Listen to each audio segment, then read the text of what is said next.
Welcome to TPM Vid's Disney Beat, where we talk about all things Disney.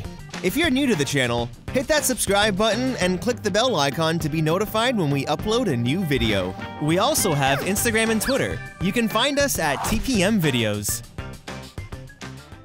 A lot of people know the Magic Kingdom as one of the 4 theme parks in Walt Disney World in Florida. But Disneyland in California is the original Magic Kingdom. From 1957 until the early 90s, Disneyland used to be heavily referred to as the Magic Kingdom. They stopped using it as much to make a clearer distinction between Disneyland in California and the Magic Kingdom theme park in Florida.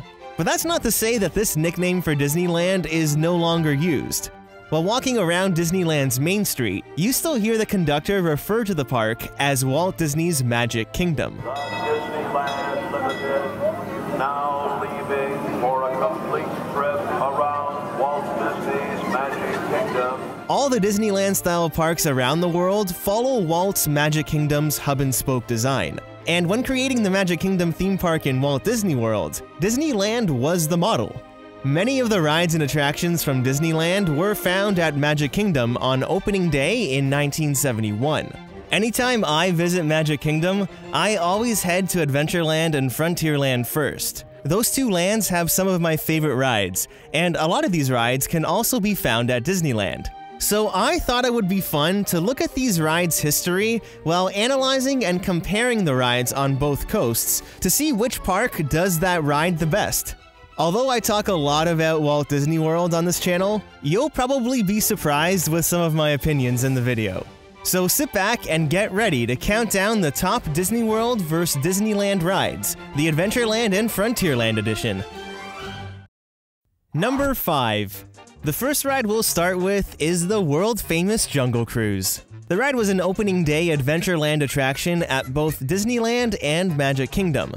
The Jungle Cruise is known for its humor and puns, and each ride shares similar scenes, like the elephant bathing pool, headhunter territory, and the hippo pool, just in a different order. For example, at Disneyland, the Indian elephant pool is the second scene, whereas at Magic Kingdom, it happens way after you pass behind Schweitzer Falls and through the Cambodian temple. One major difference between the 2 rides is that Magic Kingdom's Jungle Cruise has that indoor Cambodian temple scene with the Bengal tiger. It really makes this version of the ride stand out, and acts as a nice contrast between the outdoor elements. At Disneyland, they have the Cambodian ruins at the beginning of the ride, and that's where their Bengal tiger can be found. The current version of the Jungle Cruise at Disneyland isn't even the original incarnation of the ride that opened in 1955. From 1957 until 1976, the ride saw many major additions that added more humor to the ride. Some of the additions included the Indian elephant pool and the Cambodian ruins in 1962, the trap safari scene in 1964, and the gorilla camp, the Bengal tiger, and the python in 1976. A lot of the later additions were influenced by Mark Davis's designs and ideas from Magic Kingdom's Jungle Cruise, which opened in 1971. Your ride experience really depends on who your skipper is, and both Disneyland and Magic Kingdom have some really great skippers. This one's a close call, but the indoor Cambodian temple scene really brings the ride to the next level. So in the case of the Jungle Cruise, Magic Kingdom does it the best. Number 4. Another classic Disney attraction that's become a Disney park staple is Pirates of the Caribbean. The ride at Disneyland opened in 1967 and can be found in New Orleans Square, whereas Magic Kingdom's didn't open until 1973 and can be found in Adventureland.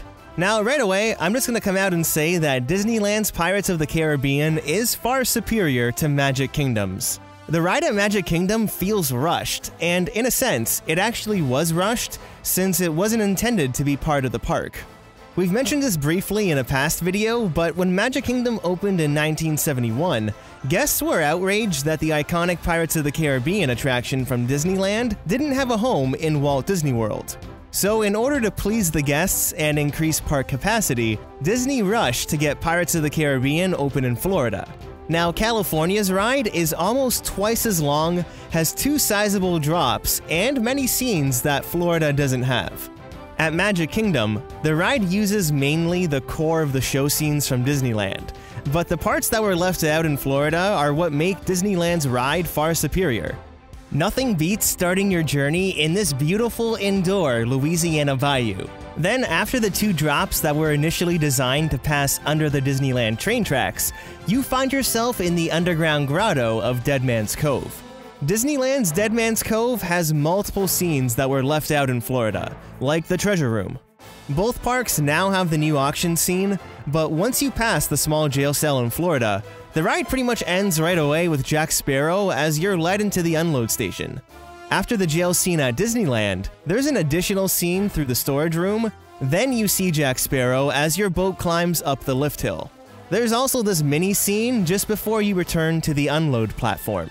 Disneyland has a complete beginning with a nice intro to the story that builds to the climax of the action, followed by a full-fledged ending that brings you back into the environment you first started in. Magic Kingdom's ride just feels like it starts and ends way too quickly, which is why Disneyland does Pirates of the Caribbean the best. Number 3. Walt Disney's Enchanted Tiki Room opened at Disneyland in 1963.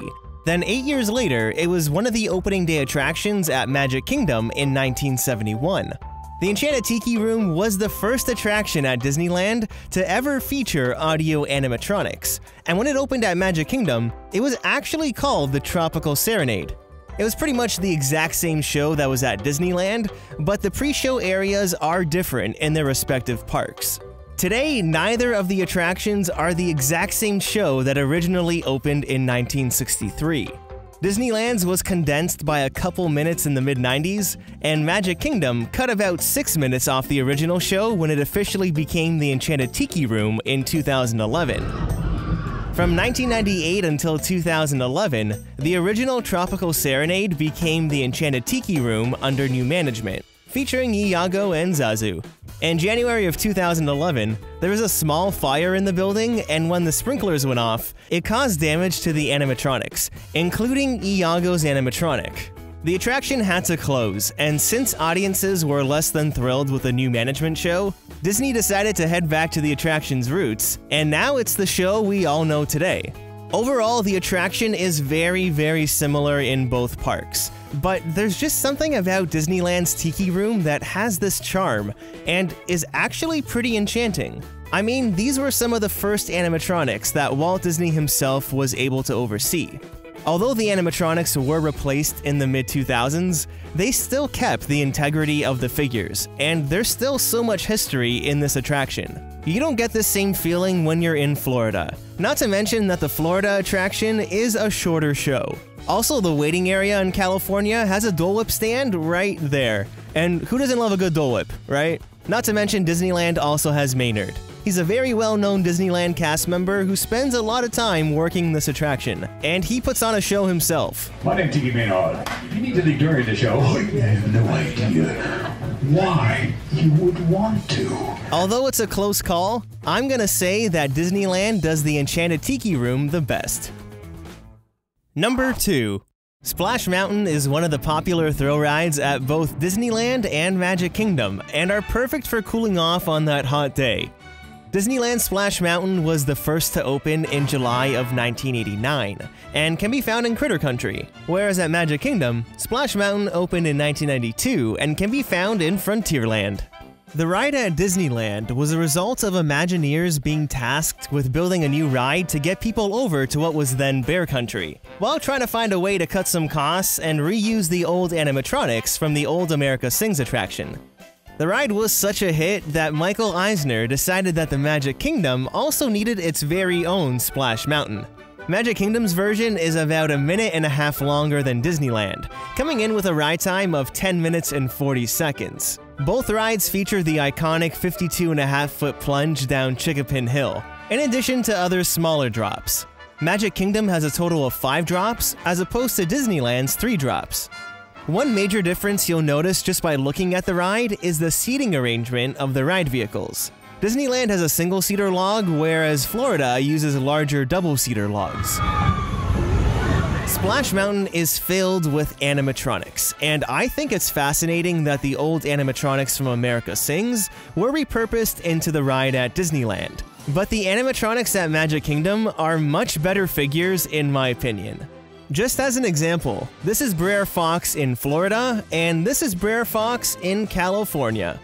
The story at Magic Kingdom is also easier to follow and makes more sense, compared to the way the animatronics tell the story at Disneyland.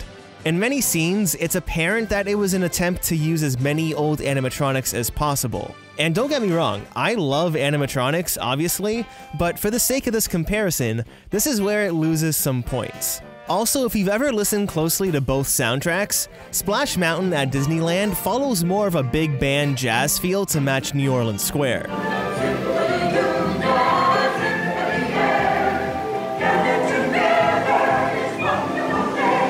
At Magic Kingdom, Splash Mountain's score has more of a country bluegrass feel with banjos and harmonicas that match the Old West vibe of Frontierland.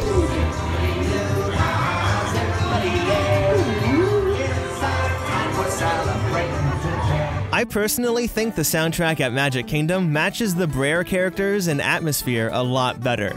Now, I'm not saying that Disneyland Splash Mountain is a bad ride by any means, but this is one of those cases where Disney's first attempt at a ride wasn't the best version they've constructed.